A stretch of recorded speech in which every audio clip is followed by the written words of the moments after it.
Hello all of you. मैं विशाल sir आस्था primary school से और आज हम पढ़ेंगे चैप्टर 4 मटेरियल्स के बारे में। ओके, कौन से materials? Metal and non metals के बारे में। अंडरस्टैंड? तो मटेरियल्स के बारे में तो आप सब जानते होंगे। अंडरस्टैंड?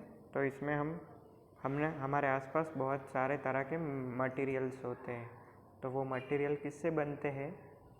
अंडरस्टैंड? तो वो मटेरियल्स का छोटा जो पार्ट्स होता है जिसके बाद उसका दूसरा कोई पार्ट्स हम नहीं कर सकते, तो वो मटेरियल के पार्ट्स को हम क्या बोलते हैं? एटम बोलते हैं। फिर एक जैसे एटम्स कंबाइन करते हैं हम, तो उसमें से क्या बनते हैं? एलिमेंट्स। अंडरस्टैंड?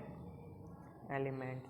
फिर बहुत सारे एटम कंबाइन करने पर कंपाउंड। ओके, और अलग अलग तरह के सारे एलिमेंट्स को हम कंबाइन करेंगे तो क्या बनेगा? मिक्सचर। अंडरस्टैंड? तो ये आपको आगे के चैप्टर में सब समझ में आ जाएगा। अभी हमें इस चैप्टर में किसके बारे में पढ़ना है? मेटल और नॉन मेटल। और हमें याद रखना है कि मटेरियल का कोई भी छोटे का छोटा पार्ट्स होता है उसे हम क्या बोलते हैं? Atom. Which of the following element is a metal? तो पहले तो मेटल और नॉन मेटल्स के बारे में जानते हैं। तो कुछ ऐसी फिजिकल एक्टिविटीज़ है जिसकी मदद से हम जान सकते हैं कि ये मेटल्स है कि नॉन मेटल्स है। जैसे कि उनकी मेलेबिलिटी। जब मेलेबिलिटी का मतलब क्या होता है? उनको क्या करना होता है कि टीपी ने मेटल्स के ऊपर हम हैमरिंग करते हैं और हैमरिंग से मेटल्स को हम क्या बनाते हैं? एक पतली शीट्स में वो बन जाता है, यानी कि उसका शेप चेंज हो जाता है, तो उसे हम क्या बोलते हैं? मेटल्स। जबकि नॉन मेटल्स के ऊपर हम हैमरिंग करते हैं तो क्या होता है? वो उसके छोटे छोटे टुकड़े हो जाते हैं। नॉन मेटल्स के तौर पर हम यहाँ पर क्या कॉल लेते हैं? कॉल। तो कॉल के ऊपर हम हैमरिंग करते हैं तो उसके छोटे छोटे टुकड़े हो जाते हैं। जबकि मेटल आयरन लेते हैं तो आयरन के ऊपर हम हैमरिंग करते हैं तो आयरन को क्या हम पतली शीट में कन्वर्ट कर सकते हैं। तो ऐसे बहुत सारे मेलेबिलिटी। फिर डक्टिलिटी। तो डक्टिलिटी में क्या होता है कि मेटल्स को हम खींच कर या उसको हैमरिंग करके एक पतले तार जैसा बना सकते हैं। नॉन मेटल्स में हम कॉल है, पेंसिल्स की जो लीड्स होती है कार्बन की, तो वो सारे क्या है? नॉन मेटल्स है। हम उसको खींचकर बड़ा नहीं कर सकते। अंडरस्टैंड? जब हम शॉरोविंग, तीसरा क्या है? शॉरोविंग। तो मेटल के ऊपर हम जैसे कि हम चम्मच और थाली लेकर एक दूसरे के साथ उन्हें जब टकराते हैं वो दोनों, तो क्या रिंगिंग जैसा साउंड प्रोड्यूस होता है ना। जबकि नॉन मेटल्स जैसे कि कॉल है, कार्बन यानी कि पेंसिल है, तो इनको टकराने पर रिंगिंग जैसा साउंड प्रोड्यूस नहीं होता। समझ में आया? तो इस तरह से हम ये सारी फिजिकल प्रॉपर्टी है जिससे हम मेटल और नॉन मेटल को सेपरेट कर सकते हैं। अंडरस्टैंड? समझ में आया? वैसे ही तो हमें इसमें क्या देखना है? क्या पूछा है? Which of the following element is metal? तो नीचे आपको कुछ एलिमेंट्स के नाम दिए हैं, उसमें से आपको बताना है कौन से मेटल्स है। तो सोडियम क्या है? हमारा मेटल्स है। अंडरस्टैंड? तो वो आपको समझना है। Which of the following element is non metal? कौन सा एलिमेंट नॉन मेटल है? तो सल्फर। सल्फर क्या है? वो एक नॉन मेटल्स है। ओके, जबकि कॉपर, कैल्शियम, पोटेशियम्स ये सारे किसके एग्जाम्पल्स हैं? ये सारे मेटल्स के एग्जाम्पल हैं। Okay, which metal exist in liquid state? कौन सा ऐसा मेटल है जो लिक्विड स्टेट में होता है एट रूम टेम्परेचर पर? तो मर्क्यूरी क्या है? एक ऐसा मेटल्स है जो कैसे फॉर्म में पाया जाता है? लिक्विड फॉर्म में पाया जाता है। वैसे ही 4th नंबर का क्या पूछा है कि कौन सा ऐसा नॉन मेटल्स है? कौन सा ऐसा नॉन मेटल है जो लिक्विड फॉर्म में पाया जाता है? तो ब्रोमीन एक ऐसा नॉन मेटल है जो लिक्विड फॉर्म में पाया जाता है। Which metal storeyed in kerosene? तो सोडियम को किस में रखा जाता है? कैरोसिन में रखा जाता है। क्यों रखा जाता है? क्योंकि सोडियम एक रिएक्टिव मेटल्स है जो एयर है या वाटर है, इन दोनों के कांटेक्ट में आते ही क्या होने लगता है? फायर होने लगता है यानी कि जलने लगता है। इसीलिए हम सोडियम को किस में स्टोर करके रखते हैं? केरोसिन में हमें स्टोर करके रखना पड़ता है, क्योंकि एयर और वाटर के साथ वो जल्दी से रिएक्ट करता है। Which metal is chemically very reactive? तो आपको नीचे कुछ एग्जाम्पल दिया है, तो उनमें से आपको बताना है कि कौन सा मेटल बहुत ही रिएक्टिव। तो पोटेशियम। तो मैंने आपको बोला ना कि सोडियम और पोटेशियम दोनों क्या है? रिएक्टिव मेटल है। ये ऐसे रिएक्टिव मेटल्स है जो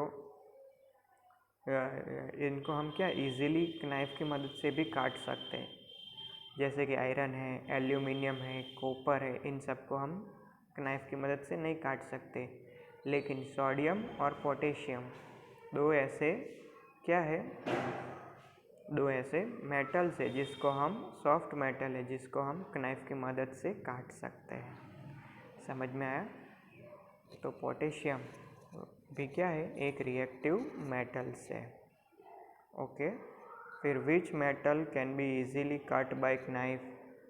तो इजीली कट से कौन सा इजीली नाइफ की मदद से कौन सा है मेटल्स को हम कट कर सकते हैं? तो सोडियम को। Which gas release? कौन सी गैस रिलीज होती है जब मेटल को हम एसिड के साथ, कोई भी मेटल से उसे हम एसिड के साथ रिएक्ट कराते हैं तो हाइड्रोजन गैस रिलीज होती है। समझ में आया? लेकिन नॉन मेटल्स जो सारी चीज़ें हैं उसे हम क्या एसिड के साथ रिएक्ट नहीं करती वो सारी। याद रखना, मेटल एसिड के साथ रिएक्ट करके हाइड्रोजन गैस रिलीज करती है। फिर क्या पूछा है? Magnetic metal strip burn. Metal की स्ट्रिप को हम जलाते हैं तो उसमें से जब जलाते हैं तब क्या होती है? वाइट लाइट जलती है, white flame when kept on candle flame. तो मेटल स्ट्रिप को जब हम जलाते हैं तो वाइट ब्राइट फ्लेम हमें नज़र आती है। तो कौन सी एटम में ऐसी मेटल स्ट्रिप को जलाते हैं? तो मैग्नीशियम। जब हम मैग्नीशियम स्ट्रिप को जलाते हैं तो उसमें से वाइट फ्लेम नज़र आती है हमें। What is the nature of non metallic oxide? तो जो नॉन मेटल ऑक्साइड है वो उनका नेचर क्या है? तो जो भी सारे नॉन मेटल्स है वो बेसिक नेचर के हैं। हम इससे पहले के चैप्टर में सारी चीज़ें पढ़ चुके हैं ना, एसिड किसे कहते हैं, बेस किसे कहते हैं। अंडरस्टैंड? तो जो नॉन मेटल्स है वो क्या है? वो सारे एसिडिक नेचर के हैं। अंडरस्टैंड? और जो भी सारे मेटल्स है वो कौन सा नेचर, कौन सा बेसिक नेचर है उनका? बेस। अंडरस्टैंड? तो वो हमें पता होना चाहिए। नॉन मेटल सारे एसिडिक नेचर के हैं और मेटल्स है वो बेसिक नेचर के होते हैं। Which metal can react easily with cold water? तो मैंने पहले ही बताया था कि कौन सा ऐसा मेटल है जो सोडियम एक ऐसा मेटल है जो एयर और वाटर के साथ जल्दी से रिएक्ट करता है। ओके। विच मेटल, कौन से मेटल की कंडक्टिविटी हाई, इलेक्ट्रिसिटी कंडक्ट करने की क्षमता ज़्यादा होती है? इलेक्ट्रिसिटी को इजीली पास आउट करने की क्षमता ज़्यादा होती है, तो सिल्वर की। ओके। तो blank is very reactive non metal, तो फॉस्फोरस। फॉस्फोरस क्या है? वेरी रिएक्टिव नॉन मेटल से। तो मेटल में कौन से रिएक्टिव मेटल थे? सोडियम एंड पोटेशियम दोनों रिएक्टिव मेटल्स थे। और कौन सा रिएक्टिव नॉन मेटल है? तो फॉस्फोरस। फॉस्फोरस एयर की कांटेक्ट में आते क्या होने लगता है? जलने लगता है। अंडरस्टैंड? इसीलिए हम फॉस्फोरस को किस में स्टोर करके रखते हैं? पानी के अंदर। फॉस्फोरस को हम पानी के अंदर स्टोर करके रखते हैं। Metal react with acid. तो मेटल एसिड के साथ रिएक्ट कर कर क्या प्रोड्यूस करते हैं? Hydrogen gas. फिर foil of blank wrapped food items. तो कौन सी फॉइल का इस्तेमाल हम फूड आइटम्स को व्रैप करने में रखते हैं? तो आप सबने देखा होगा कि सिल्वर कलर की जो फॉइल आती है हम उसमें अपना खाना पैक कर कर ले जाते हैं कहीं पर। तो वो कौन सी फॉइल होती है? एल्यूमिनियम फॉइल होती है। अंडरस्टैंड। फिर blank is used in treatment for water purification. तो कौन सी ट्रीटमेंट से हम वाटर प्योरीफाई कर सकते हैं? तो क्लोरीन गैस रिलीज़ करके या फिर क्लोरीन की टैबलेट से हम क्या कर सकते हैं? वाटर को प्योरीफाई कर सकते हैं। ये क्लोरीन गैस और क्लोरीन टैबलेट्स क्या करती है? जो पानी में हार्मफुल ऑर्गेनिजम्स होते हैं उन्हें किल करती है और पानी को प्योर बनाती है। The non metal is for making crackers. तो कौन सा ऐसा नॉन मेटल है जिसका इस्तेमाल हम फायर क्रैकर्स बनाने में करते हैं? तो सल्फ़र का इस्तेमाल हम पटाखे बनाने के लिए करते हैं। Blank and blank metal are used in manufacture electric wire. तो कौन सी मेटल का इस्तेमाल हम इलेक्ट्रिक वायर बनाने में करते हैं? कॉपर और एल्यूमिनियम, ये दो ऐसी मेटल्स हैं जिसका इस्तेमाल हम इलेक्ट्रिक वायर बनाने में करते हैं। फिर कौन से ऐसे मेटल्स हैं जिनका इस्तेमाल हम ज्वेलरी ऑर्नामेंट्स बनाने के लिए करते हैं? तो गोल्ड और सिल्वर, ये भी क्या है? मेटल्स है जिनका इस्तेमाल हम ऑर्नामेंट्स बनाने के लिए करते हैं। फिर name of metallic element which is lighter than water. तो मेटालिक यानी कि मेटल्स, मेटालिक का मतलब मेटल, ओके। तो कोई भी एक मेटल्स का नाम बताइए जो पानी से क्या है? कम हैवी है, जो पानी पर फ्लोट कर सकता है। तो सोडियम मेटल्स के बारे में मैंने आपको बताया था। वो क्या है? वो एयर और वाटर दोनों के कांटेक्ट में आते हैं, क्या हो जाता है? बर्न, यानी कि जलने लगता है। तो सोडियम इतना सॉफ्ट है कि हम उसे एक नाइफ की मदद से भी काट सकते हैं, इसीलिए। और उसके अलावा सोडियम एक ऐसा सब्सटेंस है जिसकी डेंसिटी कम है। किसकी कंपेयर में? वाटर की कंपेयर में उसकी डेंसिटी कम है, इसीलिए वो इजीली फ्लोट हो सकता है। Understand. What is iron compound formed when? कौन सा आयरन कंपाउंड बनता है जब आयरन रिएक्ट होता है विथ वाटर? आयरन, तो हम जानते हैं कि आयरन की चीज़ें, जो आयरन की बनी हुई जो चीज़ें हैं वो पानी के कांटेक्ट में या पानी और एयर के कांटेक्ट में आते ही तो उस पर क्या होना शुरू हो जाता है? जंग लगना शुरू हो जाता है, रस्ट होना शुरू हो जाता है। तो वो क्या है? वन टाइप ऑफ आयरन का कंपाउंड है। अंडरस्टैंड। तो आयरन क्या है? एयर वाटर इन दोनों के कांटेक्ट में आते ही केमिकल प्रोसेस शुरू हो जाती है जंग लगने की। तो आयरन कंपाउंड फॉर्मेड होता है। कौन सा? रस्ट आयरन कंपाउंड फॉर्मेड होता है जब iron react with water. Which non metal is lustred? तो कौन सा नॉन मेटल लस्टर्ड करता है? तो आयोडीन। अंडरस्टैंड। तो ये हमें याद रखना है। सभी नॉन मेटल्स क्या है? लस्टर्ड नहीं होते, बट ये एक ऐसा नॉन मेटल है जो क्या है? लस्टर्ड करता है। लस्टर्ड यानी कि चमकना, okay. Iodine. Which non metal is good conductor of electricity? तो हम सभी तरह के नॉन मेटल्स जो होते हैं वो अपने अंदर से इलेक्ट्रिसिटी पास आउट नहीं होने देते, लेकिन ये एक ऐसा नॉन मेटल है जो क्या है? Good conductor of electricity. उसका नाम क्या है? Graphite, okay. तो स्मॉलेस्ट यूनिट ऑफ एलिमेंट का स्मॉलेस्ट यूनिट कौन सा है? एटम। तो मैंने आपको बताया था, तो एग्जांपल से समझाता हूँ कि एक चेयर है, चेयर के हम उसके छोटे छोटे टुकड़े करते हैं और छोटे छोटे टुकड़े करते हैं। एक ऐसा लास्ट में एक ऐसा स्टेज आएगा कि उसके बाद उसके टुकड़े करना पॉसिबल नहीं होगा।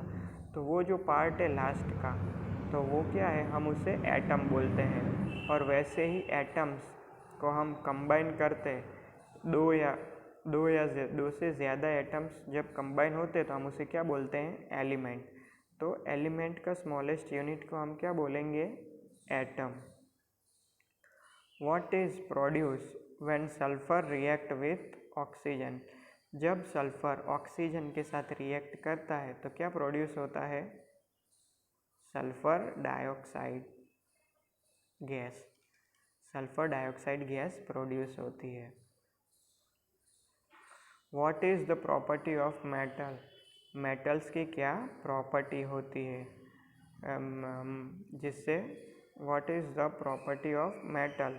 दे can be drawn into wire.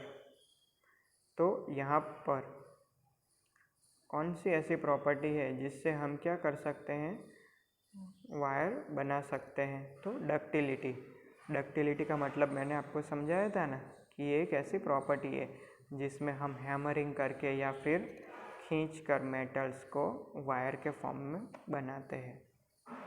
Which non metallic element storeyed in water?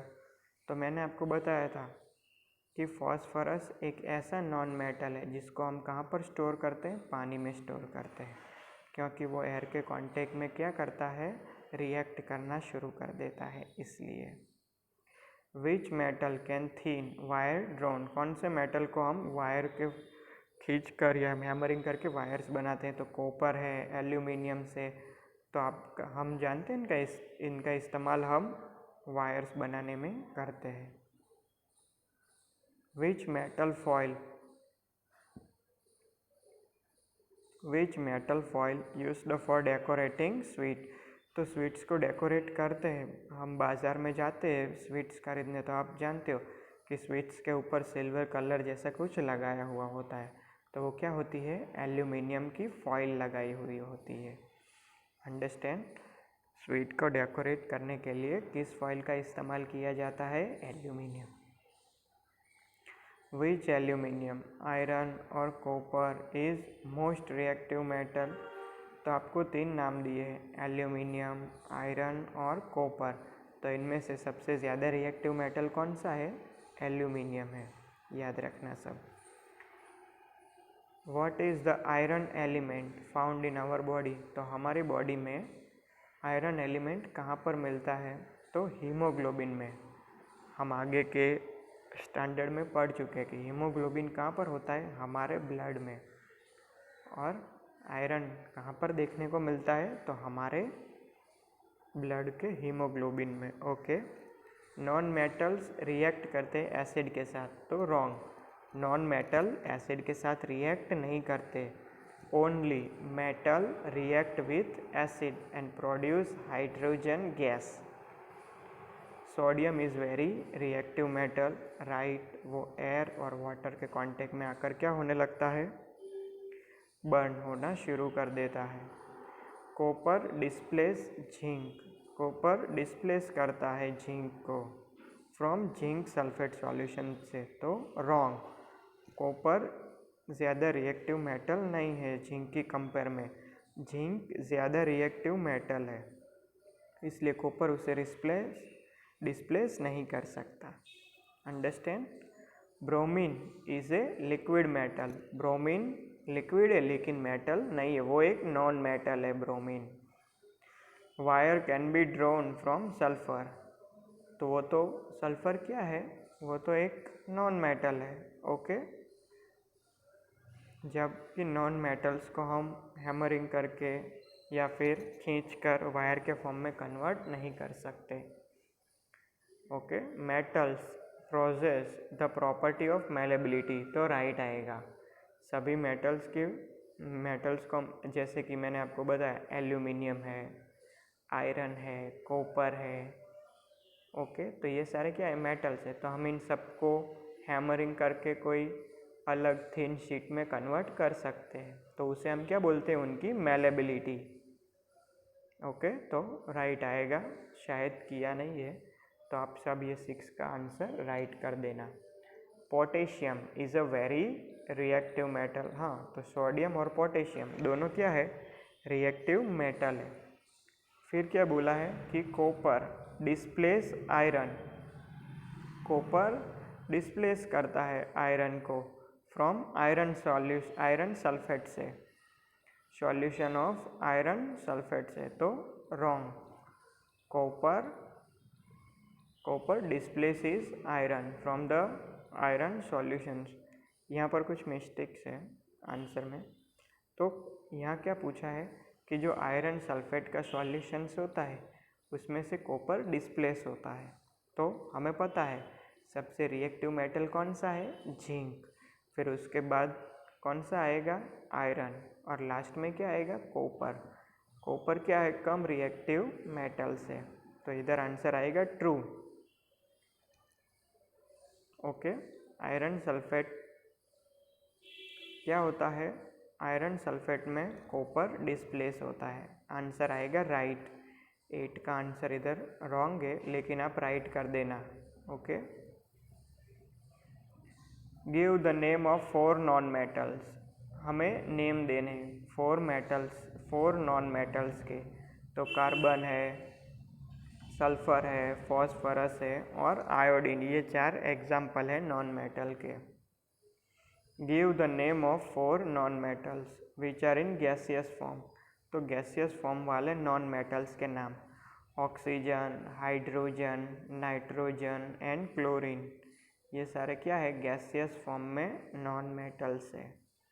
वैसे ही 4 नेम ऑफ मेटालिक एलिमेंट यानी metal element, iron, aluminium, copper, nickels, ये सारे मेटालिक एलिमेंट्स है।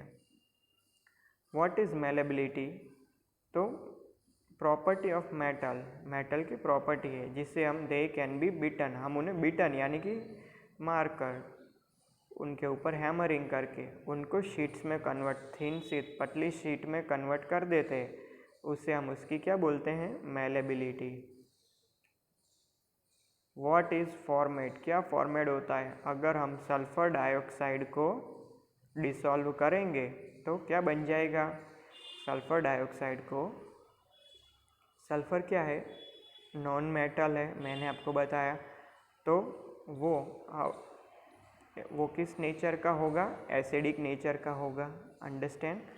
तो सल्फर को हम पानी के साथ रिएक्ट करवाएंगे तो वो क्या बन जाएगा, एसिडिक, सल्फ्यूरिक एसिड बन जाएगा, sulphurous acid formed when sulfur dioxide is dissolved in water.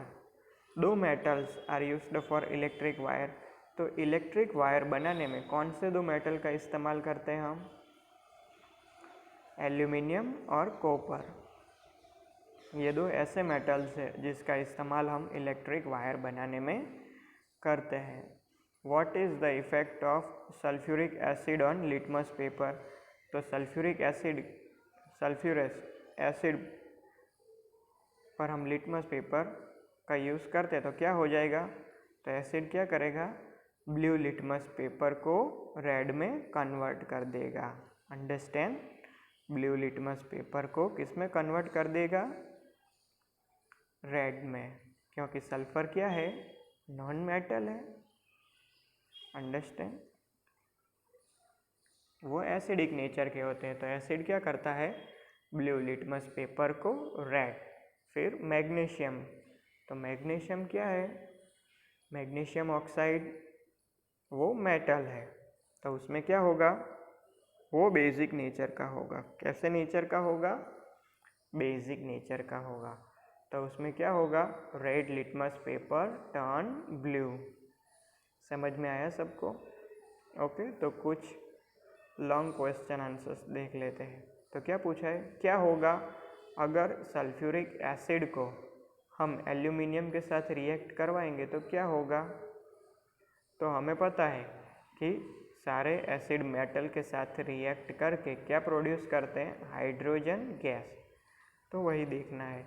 तो sulphuric acid poured on aluminium piece, तो रिएक्शन टेक प्लेस, उनके बीच में रिएक्शन होगा और एल्यूमिनियम क्लोराइड और hydrogen gas are produce, aluminium chloride और हाइड्रोजन गैस प्रोड्यूस होगी, अंडरस्टैंड, समझ में आया।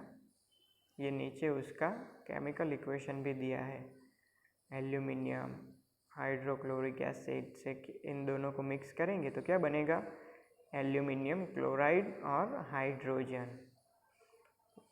राइट द इक्वेशन, इक्वेशन लिखना है, iron nail are placed in copper sulphate solution, iron nail को हम कॉपर सल्फेट सॉल्यूशन में रखेंगे तो क्या होगा, आयरन नेल को हम कॉपर सल्फेट सॉल्यूशन में रखेंगे तो डिस्प्लेसमेंट टेक प्लेस होगा। आयरन डिस्प्लेस करेगा किसको, कॉपर को। आयरन किसको डिस्प्लेस करेगा, कॉपर को डिस्प्लेस करेगा, क्योंकि मैंने आपको बोला था कि आयरन क्या है, कॉपर की कंपेयर में ज़्यादा रिएक्टिव मेटल्स है। उससे क्या होगा कि जो सॉल्यूशन होगा वो ग्रीन कलर में, ब्लू कलर का जो सॉल्यूशन होगा वो ग्रीन कलर में कन्वर्ट हो जाएगा। अंडरस्टैंड। तो क्या बोला है, हमें कॉपर सल्फेट का सॉल्यूशन लेना है और सॉल्यूशन में आयरन नेल्स डालेंगे तो क्या होगा, आयरन्स जो हो उनके बीच में रिएक्शन होगा और आयरन जो होगा वो कॉपर को डिस्प्लेस करेगा। ओके, जिससे क्या होगा कि ब्लू कलर का जो सॉल्यूशंस होगा वो अब ग्रीन कलर का बन जाएगा। देखो इधर में देख लिखा है कि आयरन नेल्स ली है फर्स्ट Fe और CuSO4 यानी कि कॉपर सल्फेट सॉल्यूशन, इनके बीच में प्रोसेस हुई तो आंसर क्या मिला, FeSO4। तो अब क्या हुआ कि आयरन ने उसकी जगह ले ली तो सॉल्यूशन क्या बन गया, आयरन सल्फेट, और कॉपर डिस्प्लेस हो गया, सेपरेट हो गया ना, कॉपर सल्फेट में से कॉपर हो गया और आयरन में से आयरन सल्फेट हो गया। व्हाट हैपन,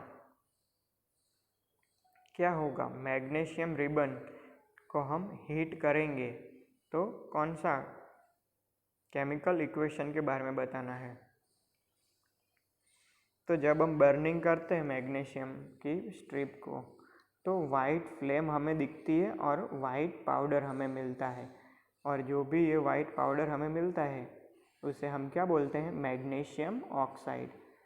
तो आपको नीचे Mg यानी कि मैग्नीशियम, O2 यानी कि एयर हम ऑक्सीजन, तो हम जब मैग्नीशियम स्ट्रिप को जलाते हैं तो मैग्नीशियम ऑक्साइड बन जाता है MgO। Can we store solution of zinc sulphate in a vessel of aluminium. तो एल्यूमिनियम के जो भी विसल्स, एल्यूमिनियम का जो विसल्स होता है, क्या हम उसमें जिंक सल्फेट के सॉल्यूशन स्टोर करके रख सकते हैं, और रख सकते हैं तो क्यों। तो एल्यूमिनियम क्या है, एक ज़्यादा रिएक्टिव मेटल है। हमने आगे भी पढ़ा कि एल्यूमिनियम क्या है, ज़्यादा रिएक्टिव मेटल है देन दी जिंक। जिंक की कंपेयर में भी सबसे ज़्यादा रिएक्टिव मेटल कौन सा है, एल्यूमिनियम। जब when zinc solution of zinc sulphate, zinc sulphate के सॉल्यूशन को हम रखते हैं एल्यूमिनियम के विसल में, तो एल्यूमिनियम क्या करेगा, डिस्प्लेस कर देगा जिंक को जिंक सल्फेट में से। Understand. And so there will be hole in vessel of aluminium, और उसकी जगह कौन ले लेगा, एल्यूमिनियम। तो हम उसमें जो भी फूड रखते हैं जिंक का, हम उसमें जो किसी तरह का भी हम फूड रखते हैं वो क्या है, बिगड़ जाता है। अंडरस्टैंड।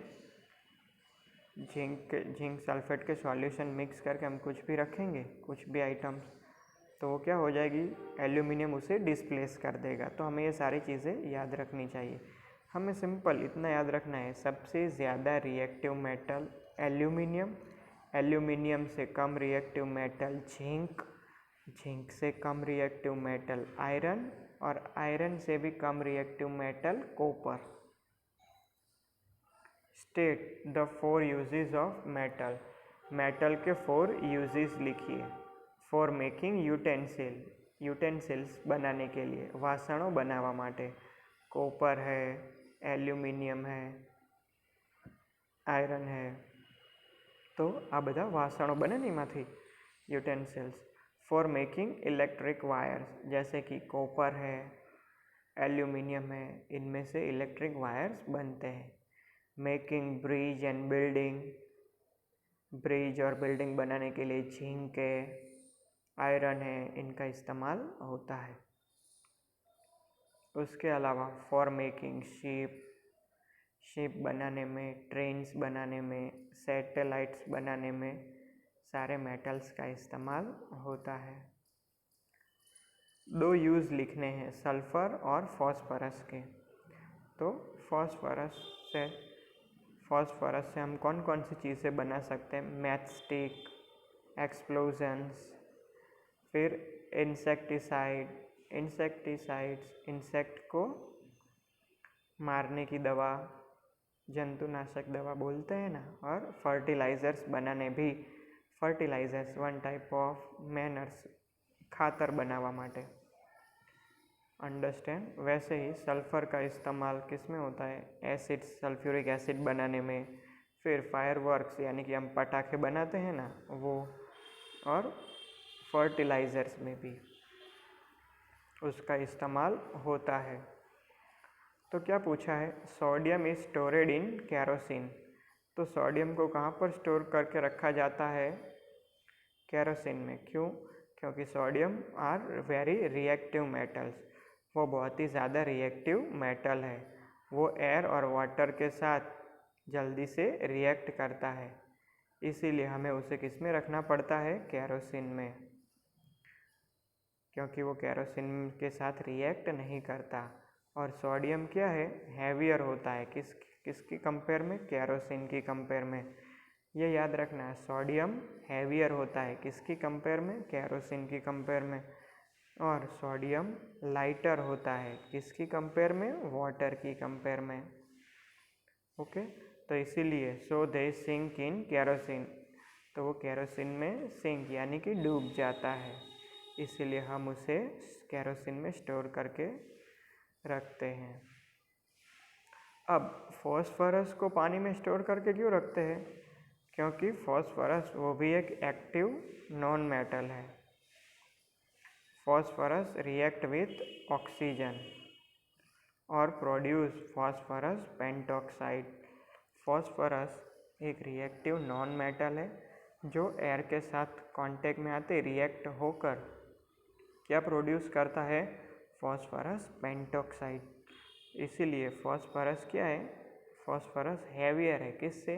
पानी से, तो वो पानी में सिंक हो जाता है, इसीलिए हम उसे पानी में स्टोर करके रखते हैं। फिर small amount of copper add करते हैं गोल्ड और सिल्वर की ज्वेलरी में। तो गोल्ड और सिल्वर की जो ज्वेलरीज होती है हम उसमें कॉपर को थोड़ा सा ऐड करते हैं। क्यों करते हैं? तो गोल्ड और सिल्वर दोनों क्या है? सॉफ्ट मेटल्स है। गोल्ड है, सिल्वर है, ये सॉफ्ट मेटल है। They can B bent easily, वो ईजीली क्या हो जाते हैं? बेंट हो जाते हैं। अगर हम उसमें थोड़ा सा कॉपर मिक्स कर दें तो क्या हो जाएगा? Gold is hard. गोल्ड क्या हो जाए? गोल्ड में हम थोड़ा सा कॉपर मिक्स कर देंगे तो गोल्ड क्या हो जाएगा? थोड़ा हार्ड हो जाएगा, जिससे क्या होगा? वो इजीली बेंट नहीं होगा। इसीलिए हम गोल्ड और सिल्वर से बनी हुई गोल्ड और सिल्वर में सम अमाउंट कॉपर मिक्स करते हैं। अंडरस्टैंड? समझ में आया? फिर मेटल और नॉन मेटल्स। तो इसमें मेटल्स में क्या है? मेलेबिलिटी के बारे में लिखा है। कैन बी ईटन, हम उनको हैमरिंग करके थिन शीट में कन्वर्ट कर सकते हैं। फिर मेटल में दूसरा देखते हैं, डक्टिलिटी, यानी कि उसको खींचकर या हैमरिंग करके वायर के फॉर्म में कन्वर्ट कर सकते हैं। फिर उनकी कंडक्टिविटी के बारे में कि ये गुड कंडक्टर है। हीट और इलेक्ट्रिसिटी, इसमें से इजीली हीट और इलेक्ट्रिसिटी पास आउट हो सकती है। नॉन मेटल में देखते हैं तो नॉन मेटल्स मेलेबिलिटी नहीं होती, हम उनको हैमरिंग करते तो वो उनके छोटे छोटे स्पीसीज हो जाते हैं, वो पतली सीट में कन्वर्ट नहीं होते और डक्टिलिटी भी उसमें नहीं होती। नॉन मेटल्स को हम खींच कर या हैमरिंग करके वायर के फॉर्म में कन्वर्ट नहीं कर सकते। और इसमें से इलेक्ट्रिसिटी और हीट दोनों पास आउट नहीं होती, ये बैड कंडक्टर से हीट और इलेक्ट्रिसिटी के। गोल्ड, तो क्या आएगा? मैचिस। गोल्ड क्या है? ज्वेलरी। आयरन, आयरन से गोल्ड से कौन सी चीज़ें बनती हैं? ज्वेलरी बनती है। वैसे आयरन से क्या बनते हैं? मशीनरी, मशीन्स बनते हैं ना। कॉपर से क्या बनता है? Electric wires. मर्क्यूरी का इस्तेमाल किस में होता है? थर्मोमीटर में। ओके। फिर मेटल ऑक्साइड। मेटल्स जो होते हैं वो किस नेचर के होते हैं? बेसिक नेचर के होते हैं। और जो नॉन मेटल्स होते हैं वो एसिडिक नेचर के होते हैं। सोडियम, सोडियम को हम किस में रखते हैं? केरोसिन में रखते हैं। फॉस्फोरस, फॉस्फोरस को हम किस में रखते हैं? पानी में रखते हैं। Okay. Liquid metals, liquid metals कौन से है? Mercury one type of liquid matter है। रिएक्टिव मेटल कौन सा है? सोडियम रिएक्टिव मेटल है। लिक्विड नॉन मेटल कौन सा है? ब्रोमीन, ब्रोमीन एक रिएक्टिव नॉन मेटल्स है। फिर गैसियस फॉर्म में कौन सा नॉन मेटल्स है? क्लोरीन। मैंने आपको बोला था ना, क्लोरीन की टैबलेट्स भी आती है और क्लोरीन की गैस भी आती है जो पानी को प्योरिफिकेशन करने के लिए इस्तेमाल करते हैं। फिर गिव एग्जाम्पल बेस और एसिड के। एसिड और बेस के क्या लिखने हैं? नाम लिखने हैं, अंडरस्टैंड, और उनके मॉलिक्यूल्स। तो ये आपको याद रखना पड़ेगा कि जिंक हाइड्रोक्साइड, उसके मॉलिक्यूल्स कौन से हैं? हाइड्रोक्साइड के पीछे OH लगता है, तो जिंक हाइड्रोक्साइड, जिंक का क्या होगा? Zn, हाइड्रोक्साइड का OH2। वैसे ही मैग्नीशियम हाइड्रोक्साइड, मैग्नीशियम यानी Mg, हाइड्रोक्साइड यानी OH2। वैसे ही सोडियम हाइड्रोक्साइड में सोडियम यानी Na, हाइड्रोक्साइड यानी कि OH, इसमें 2 नहीं लगेगा। ओके। फिर वैसे ही हाइड्रोक्लोरिक एसिड यानी कि HCl, कुछ एसिड और उसके फॉर्म्यूल्स लिखने हैं इधर, तो हाइड्रोक्लोरिक एसिड HCl। फिर सल्फ्यूरिक एसिड तो H2SO4, नाइट्रिक एसिड तो HNO3। तो ये नाम और मॉलिक्यूल्स है उनके, ये आपको याद रखने पड़ेंगे। ओके, इसमें दूसरा कुछ नहीं हो सकता, ये तो आपको याद रखने पड़ेंगे। फिज़िकल प्रॉपर्टीज़ ऑफ मेटल, तो मेटल की फ़िज़िकल प्रॉपर्टी, तो मैंने आपको बोला था कि मेटल को हम हैमरिंग करके या खींच के वायर फॉर्म में कन्वर्ट कर सकते हैं। उसके अलावा मेटल्स क्या है? गुड कंडक्टर ऑफ हीट और इलेक्ट्रिसिटी, उनमें से ईजीली हीट और इलेक्ट्रिसिटी पास आउट हो सकती है। They can be hammered into thin sheet, हम उनको हैमरिंग करके थिन शीट बना सकते हैं।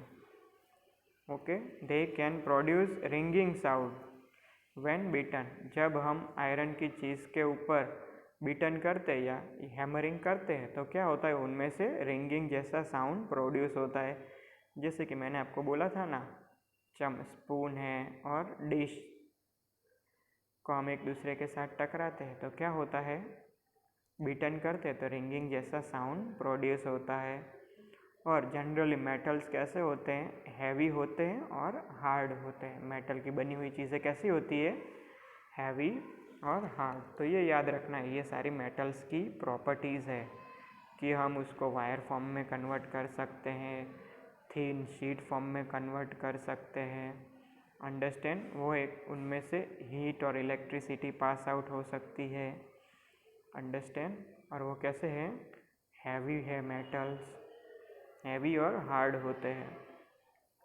State the physical properties of non metals, तो नॉन मेटल्स की प्रॉपर्टीज़ के बारे में बताइए। तो नॉन मेटल्स, कुछ नॉन मेटल्स सॉलिड, लिक्विड और गैसियस तीनों स्टेट में पाए जाते हैं। ओके, नॉन मेटल्स जो है वो तीनों स्टेट में पाए जाते हैं और वो लाइटर होते हैं। किसकी कंपेयर में? मेटल की कंपेयर में, मेटल से कम हैवी होते हैं, अंडरस्टैंड। जो नॉन मेटल्स होते हैं वो मेटल से कम हैवी होते हैं। They do not have lustre, तो वो चमकते नहीं है, नॉन मेटल चमकते नहीं है। मेटल में भी हम ये पॉइंट लिख सकते हैं, दे डू हैव लस्टर, वो चमकते हैं मेटल्स, और non metals they do not have lustre. Okay. फिर 4 नंबर का, they do not produce ringing sound, non metals को हम पीटते हैं, बीटन का मतलब उसे पीटना, हैमरिंग करना। हम बीटन करते हैं नॉन मेटल्स को तो वो रिंगिंग साउंड प्रोड्यूस नहीं कर सकते। और वो क्या है? Poor conductor of heat and electricity, उसमें से कम हीट और इलेक्ट्रिसिटी प्रोड्यूस पास आउट होती है। पुअर कंडक्टर उसमें से हीट और इलेक्ट्रिसिटी कम पास आउट होती है। ओके, तो ये सारी उसकी प्रॉपर्टीज़ थी। तो ये चैप्टर 4 था। ये बहुत थोड़ा डिफ़िकल्ट चैप्टर है, लेकिन आप अच्छे से समझने की कोशिश करना। अगर आपको समझ में ना आए फिर भी ये चैप्टर, तो आप मैसेज कर देना कि हमें अच्छी तरह से समझ में नहीं आता, तो जब हम जूम क्लास शुरू करेंगे तो मैं आपको उसमें अच्छी तरह से समझा दूँगा। ओके बेटा, bye, take care all of you. और हाँ, ये पूरा चैप्टर आप अच्छे से समझ कर अपनी वर्कबुक की कॉपी में लिख लेना। Bye, take care.